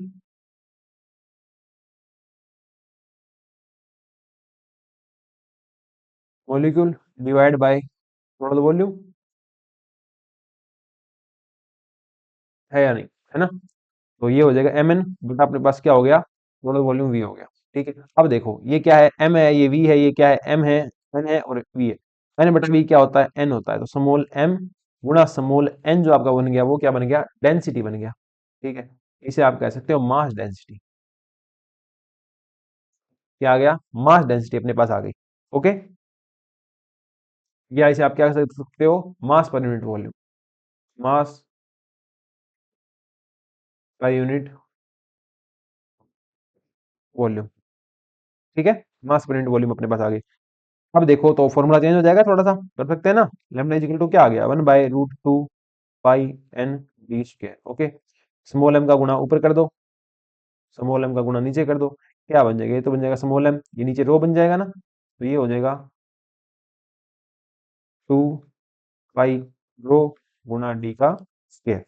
ठीक है, इससे आप क्या समझे, इससे आप ये समझे कि मॉलिक्यूल का मास तो कांस्टेंट है या नहीं, एक अणु के पास जितना मास है उतना ही है, व्यास तो है उतना उतना ही, पाई कांस्टेंट, रूट कांस्टेंट है, मतलब लैम्डा क्या हो गया, डिस्प्रोपोर्शनल हो गया किसके, रो के, किसके डिस्प्रोपोर्शनल हो गया, रो के। सिंपल सी बात है, जितनी ज्यादा डेंसिटी होंगी, जितने ज्यादा पार्टिकल होंगे आपके पास, उतना ही मीन परिपात कम होगा। अरे होगा कि नहीं होगा, जितने ज्यादा पार्टिकल होंगे उतनी जल्दी टक्कर करेगा ना, तो उतना ही कम वो खुला रहेगा ना, ये बात ही है। ओके, तो इसमें आप लिख लो, रो बढ़ेगा तो लैम्डा घटेगा, और रो घटेगा तो लैम्डा बढ़ेगा। सेम बात आपके यहाँ पे एन के साथ भी थी, नंबर डेंसिटी कम करोगे लैम्डा बढ़ जाएगा, है ना, खुले खुले रहेंगे वो, आराम से घूमते फिरते रहेंगे, परिपात है।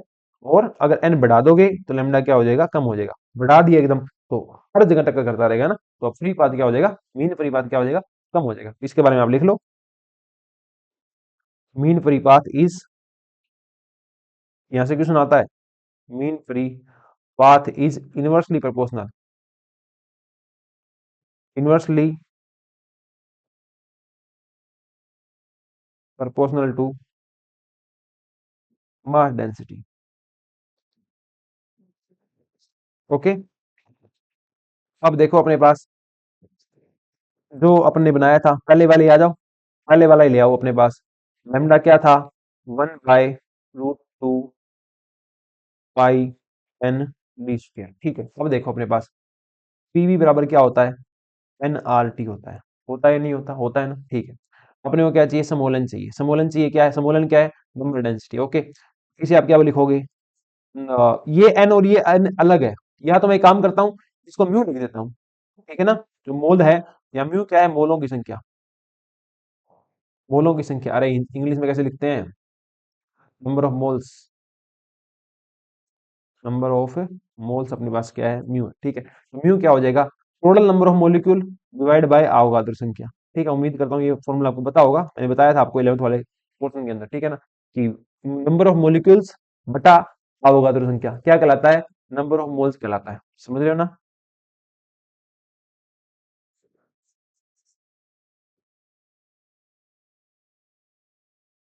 ठीक है, यहाँ पे कैपिटल एन क्या है,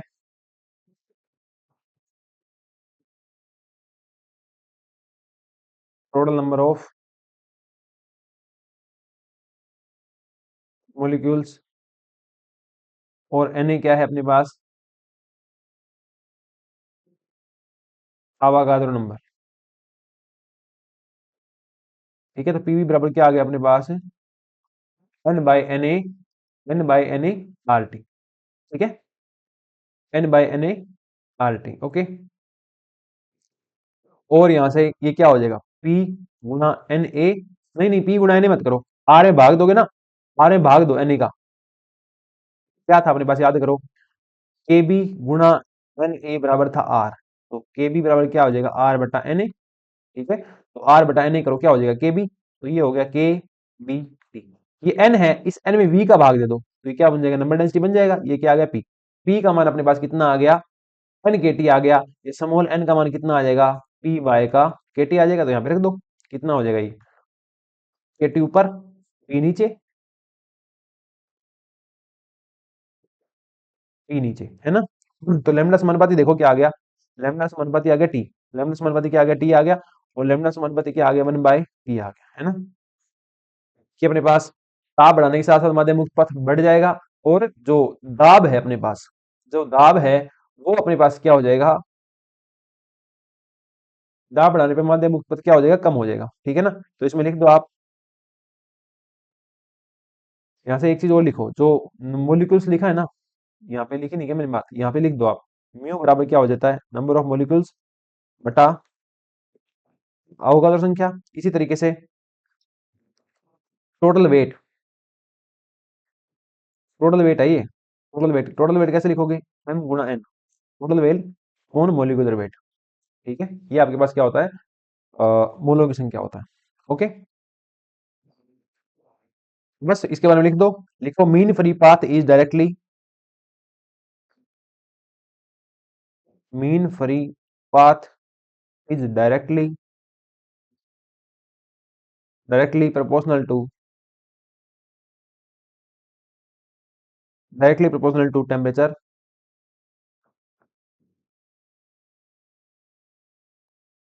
temperature and inversely proportional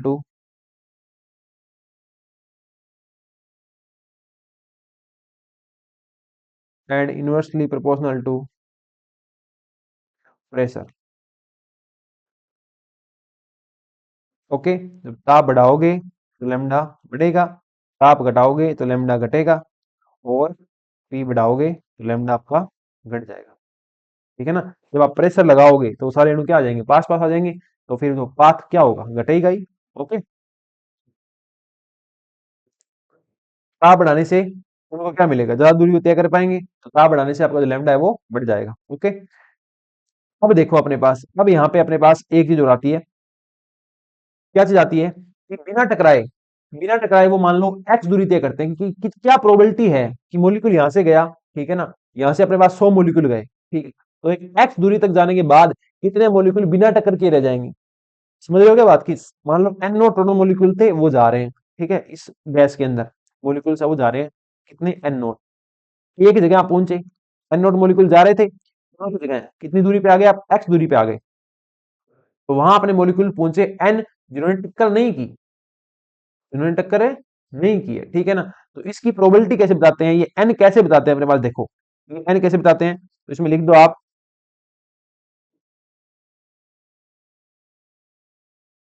the probability of the probability of the probability of molecules the probability of molecules which does not suffer which does not suffer collision up to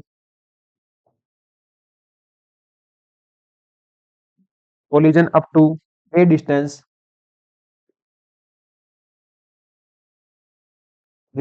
x is, क्या कर रहा है, the probability of molecules which does not suffer collision up to a distance p x, ये क्या हो जाएगा, n बटा n not है। प्रोबेबिलिटी कैसे देते हैं, जिन्होंने टक्कर नहीं की बटा टोटल नंबर ऑफ मॉलिक्यूल्स, टक्कर नहीं करेंगे वो कैसे दिए जाएंगे, वो दिए जाएंगे n naught e to power minus का x बटा लेमडा, और ये क्या है n नोट, तो ये क्या आ गया e टू पावर माइनस का x बटा लेमडा। ठीक है, यहाँ पे सारे लिख लो आप, या फिर n इजिकल टू क्या हो गया, n naught e to power minus का x बटा लेमडा। ठीक है, x क्या है, ट्रेवल्ड डिस्टेंस, कितनी डिस्टेंस ने क्या कर ली, कवर कर ली। n क्या है, मोलिक्यूल्स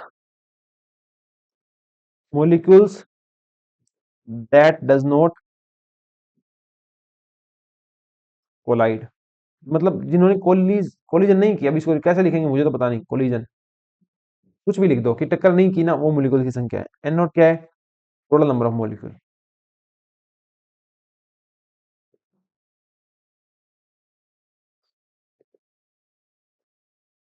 ओके, और इसी के साथ देखो इसमें, इफ अपने पास यहाँ पे क्या हो, एक्स इजिकल टू लेमडा हो, एक्स इजिकल टू क्या कर दो, लेमडा कर दो, तो क्या हो जाएगा अपने पास, इसमें देखो एक्स इजिकल टू लेमडा करोगे तो क्या हो जाएगा, एन बराबर N naught e to power minus lambda upon lambda, तो ये आ जाएगा N naught e to power minus one बराबर एन नोट बाय का ई। ये क्या आ गया, नंबर ऑफ मॉलिक्यूल्स एन आ गया, है ना, कि उन मॉलिक्यूल की संख्या दो टक्कर नहीं कर रहे वो एन है, N naught total number of molecules है, लेमडा माध्य मुक्त पथ है, ठीक है, एक्स क्या है, ट्रेवल डिस्टेंस है। ठीक है ना, इसका आप ग्राफ बनाओ, ग्राफ कैसे बनेगा, एन बराबर ये है ना, और अधिकतम मॉलिक्यूल कितने थे, स्टार्टिंग में तो एन नोट थे, यहाँ पे अपने पास तो मॉलिक्यूल है जो टक्कर नहीं की वो इतना है, और इधर आपकी डिस्टेंस एक्स है, तो ये अपने पास ग्राफ कैसे आ जाएगा, ये ग्राफ इस तरीके से आ जाएगा। ठीक है ना, कि जिन्होंने टक्कर नहीं की मॉलिक्यूल धीरे धीरे घटते जा रहे हैं दूरी के साथ साथ, अरे घटेंगे ही, समझ रहे हो ना। और एक पॉइंट ऐसा आएगा, और मध्य मुक्त पथ किसे कहोगे, जिसके ऊपर टक्कर ना करने वालों की संख्या कितनी हो गई, एन नोट बटा ई, ई कितना होता है 2.73, तो ये लगभग 0.37, आपका एन नोट इतना ही आना चाहिए, चेक कर लेता हूं मैं एक बार, हाँ इतना ही है, कि एन नोट का 0.37 गुना एन नोट कितना, इतना है ना, ये तो हो गया आधा, और ये हो गया लगभग 0.37 गुना, तो इस पॉइंट के ऊपर तो दूरी है ना आपकी, वो क्या कहलाती है, माध्य मुक्त पथ कहलाती है, लैम्डा कहलाती है। ये आपके पास कितना है, 0.37 एन नोट, समझ गए। 0.37 एन नॉट है और ये क्या अपने पास है, लेमडा है।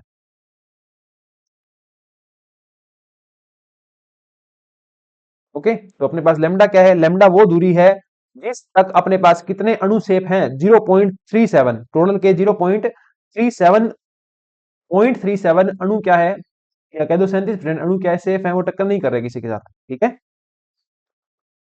तो इसको लिख दो, द प्रोबेबिलिटी ऑफ,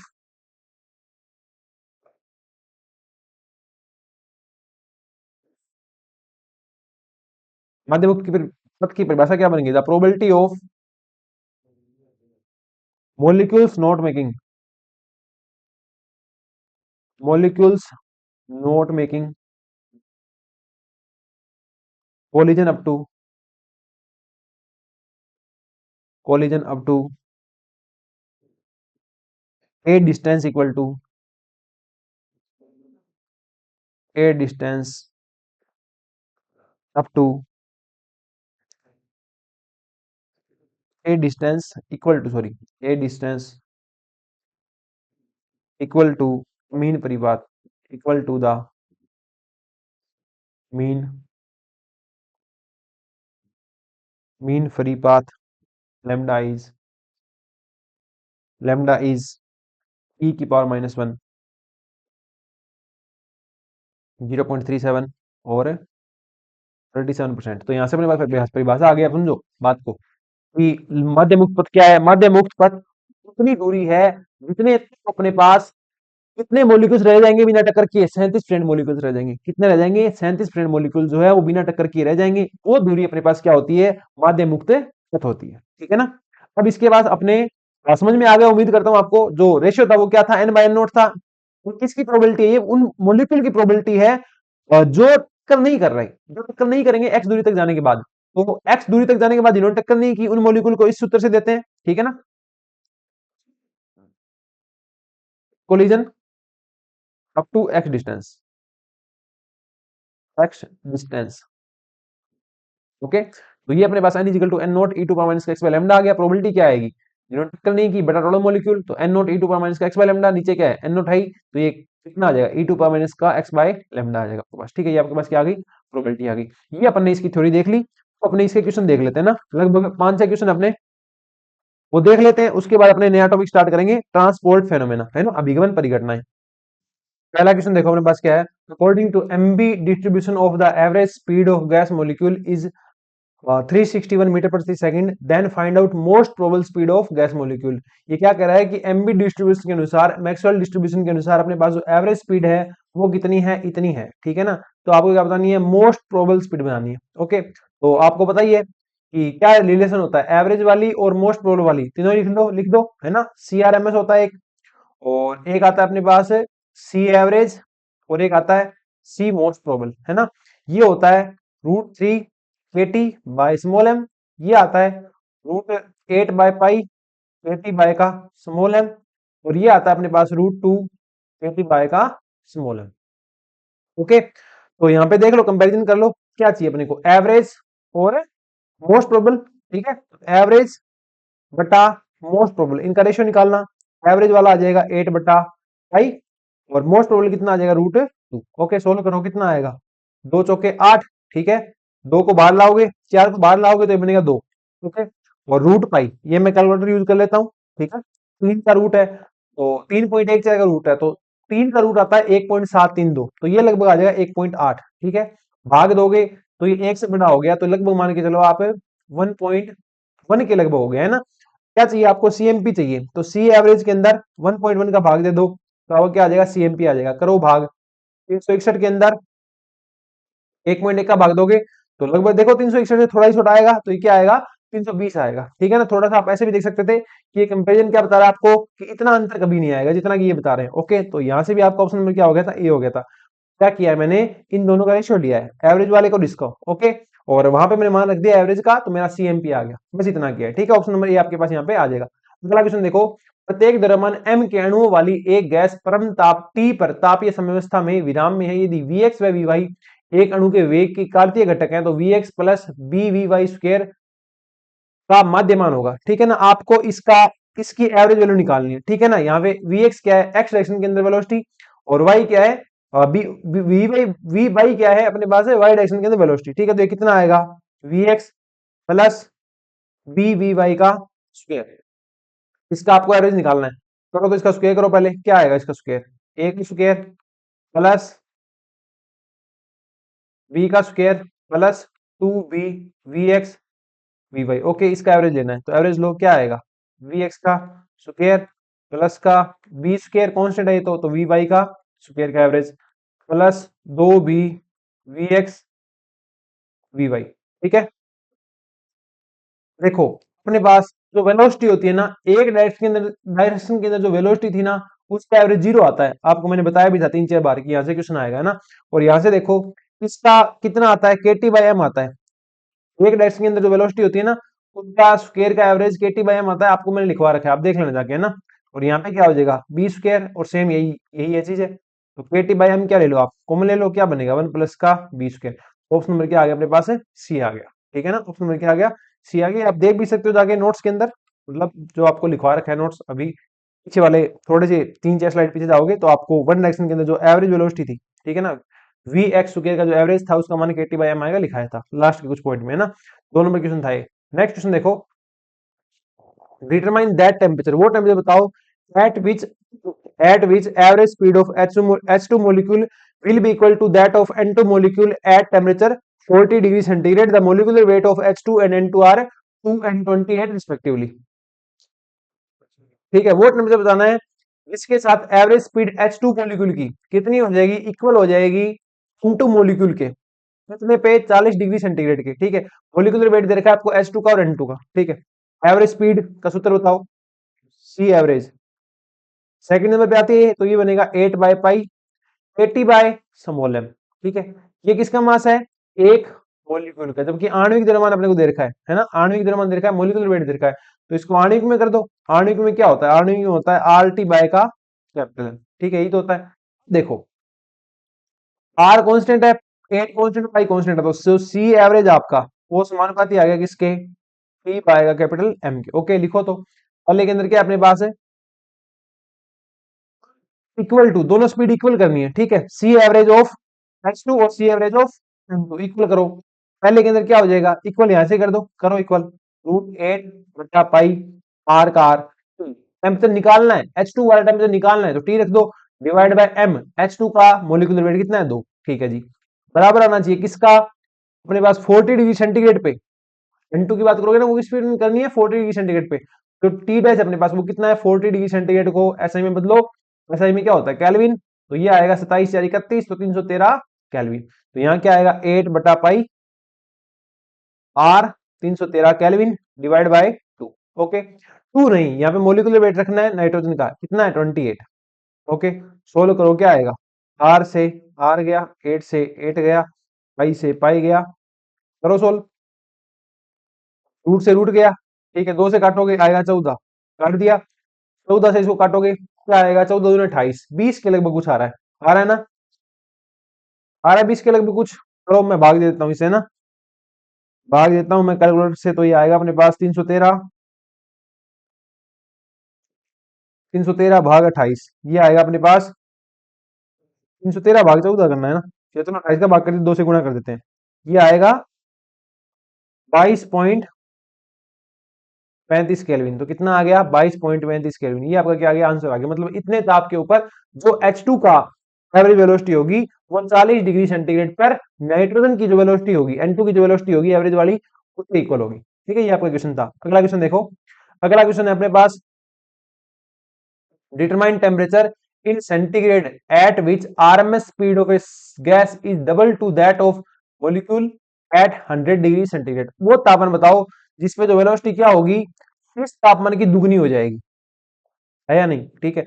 सीधा सा आपको पता है जो सी आर एम एस होगी, क्या पूछा, सी आर एम एस पूछा है ना, वो समानुपाती क्या होती है, रूट टी होती है, ठीक है। तो पहला केस बनाओ, पहला केस क्या कह रहा है, 100 डिग्री सेंटीग्रेड वेलोसिटी निकालो, क्या हो जाएगी c R M s one, समानुपाती 100 डिग्री सेंटीग्रेड केल्विन में कितना हो जाएगा 373, ये आ गई समीकरण नंबर 1, ठीक है। और क्या करनी है, eight which RMS speed of molecule is double to that, double करनी है इसकी, ठीक है।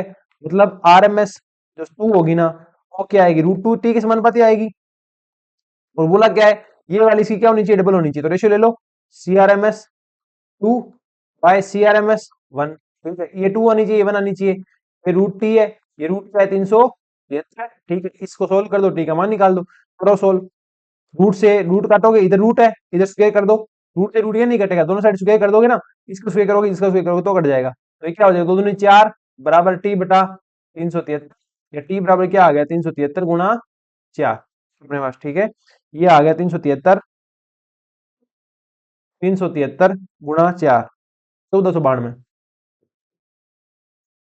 1492, ठीक है, 1492 आ गया, किसमें, कैलविन में। सेंटीग्रेड में लेके चलो, घटा दो, कितने, 273, तो 300 घटाते तो ये आता 1192, 27 जोड़ दो, तो 8 जोड़ोगे तो हो गए 1200, और 1219 के लगभग, 1119 के लगभग, हाँ 1119 के लगभग, क्या 1219 के लगभग आएगा ना। तो ये ऑप्शन चेंज कर दो, आंसर क्या आएगा अपना, 1219 के लगभग आ जाएगा, ठीक है, ये आपका आंसर है।